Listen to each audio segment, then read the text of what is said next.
Hello, this is Dr. Sung Shu of Keysight Technologies.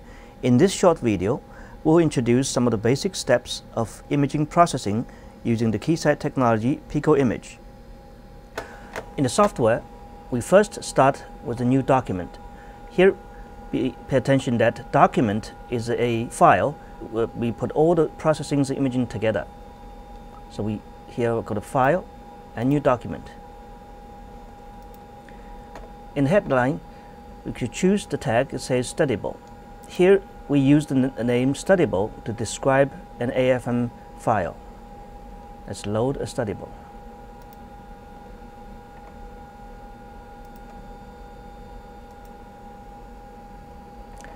Now this is they call it studyable, and this studyable file has 1, 2, 3, 4 pages. The first page is topography, and second and third are amplitude and phase, and we're going to only introduce the processing of topography. So step number 1 is extract the first page of topography so we can do some processing on it. Let's go to operators and then extract area, extract layers. Choose the layer you want to extract. In this case, it's a topography image. Click OK. And then we have the single page topography image.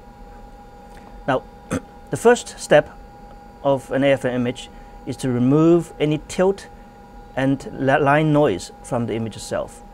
Typically, we would use something simple as a level. So click here, go to operators, level, and we choose a 3-point level. We choose 3 points to define a plane and click OK. The software will generate an image that's correct through the 3 points. Now notice that still have line by line shifts in this image.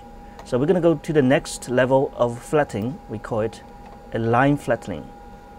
Again, click on the image, go to the studyable, go to operators, and level line by line. Click that. It opens a page here. Here we choose a second order polymeral degree to correct any bowings, and then we choose the entire area, and then here we choose automatic structure exclusion. This automatic structure exclusion is very important. This will help us to remove any artifact caused by high features. In this case, we choose the features above the ground, which are those DNA dots and protein dots. And then we can choose either strong exclusion, normal, or weak. In this case, these features are relatively small, so we choose a weak exclusion. Click OK. It generates the next page of topography image. In this image, the line by line noise has been removed. And let's go to the next step to adjust the color. Go to the palette, click on the palette menu, and click Edit Palette. And go to the color scale. In pull down menu, choose Display Histogram. Now, by pulling these little arrows up and down, you could change the display range of the color palette in order to give you a much better image and contrast.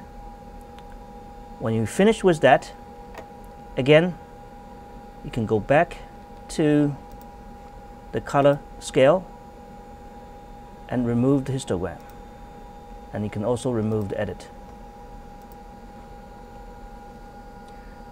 The next step, let's do some filtering to remove some of the noises. Again, click on the image, go to the operators, and in the operators, we're going to choose spatial filter. And here, you could choose 3 different types: the Gaussian filter, splinter filter, a robust Gaussian filter, and Gaussian filter is the mostly used. And then here we choose a cutoff frequency. Basically, you want to choose how big is the feature is considered to be feature, and how small is considered to be noise. When you choose a large number, the image will appear to be very smooth, but you can also lose information.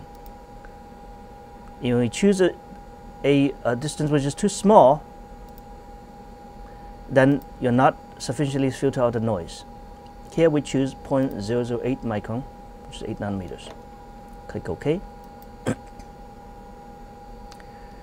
This calculation generates two images. One is the low pass and one is high pass. And we can choose to keep one of the two. Here we want to delete the high pass, which we think is the noise, and only keep the low pass. Again, we could choose to change the color palette, make it appear to be a better contrast. Now, in order for you to do some measurement, we could also generate a profile. Again, click on the image, go to the operators, and then we choose extract profile.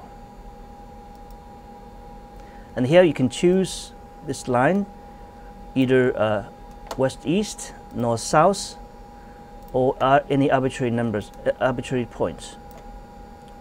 1 and 2. Make sure you align across any features you're interested to measure. Click OK, and then you generate a cursor profile. And from the profile, you can easily measure the height of certain features. The next, what I show you is how to generate a three-dimensional image. Again, click on the image. This time, we choose the studies. Click on the studies, and then here we choose a 3D view. Now a 3D view is generated, and again we could change the color palette and according to histogram, and make the image appear to have a better contrast.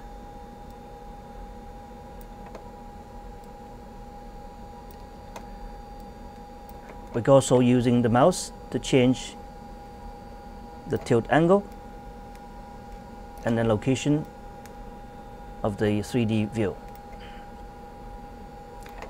And let's remove the histogram and the color scale edit. And then when you're ready, you could extract this image into a PDF file and save it so you can use it later. Before we finish, let me show you also different kind of color palettes. Here you can choose different type of color. For example, this is an interesting color.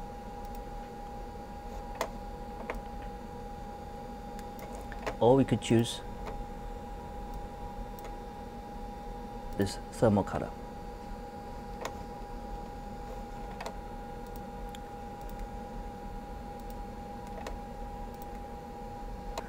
Once you are satisfied by the image you generate on the screen, including the color, the tilt angle, the scale, either 2D or 3D, you could output the image into JPEG files or any image files that you can open and use in your presentation and papers by right-click on the image and then choose Export Image.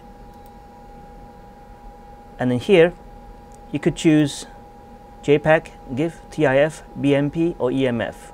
Here I will choose JPEG. Give a file name, example, and click Save. And this image will be saved in a format you can cut paste into your paper or presentation. And these are the simple steps of how you turn your AFM data into usable images so you can use them in your presentations and papers.